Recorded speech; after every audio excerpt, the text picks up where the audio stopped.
گذر گشتم که پیدایت کنم،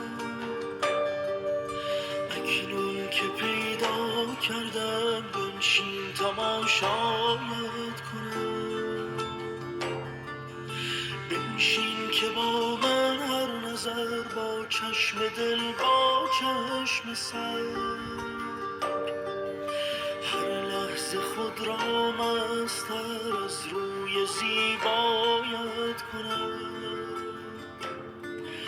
ای چشم تو شیشه عمر من، آغوش تو غربتم راحتم.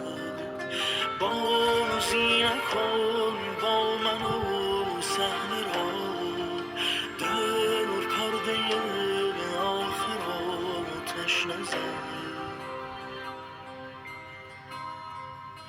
عمری بر کویا گذر گشتم که پیدایت کنم، اکنون که پیدا کردم بنشین تماشایت کنم. بنشین که با من هر نظر، با چشم دل با چشم سر،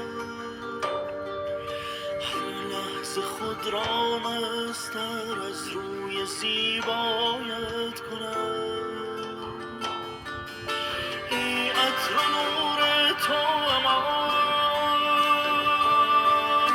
یک دم اگر یابم امان، وین جان بر لب من درام، مهمان لبهایت کنم.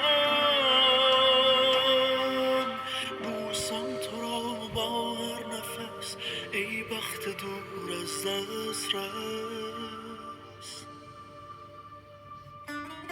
ای چشم تو شیشه عمر من، آغوش تو غربتم راحتم. بازی نکن با من و صحنه را، در پرده آخر آتش نزن. عمری بر کوی و گذر گشتم که پیدایت کنم، اکنون که پیدا کردم بنشین تماشایت کنم.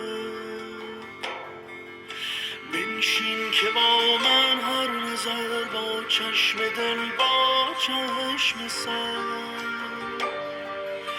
هر لحظه خود را مستر از روی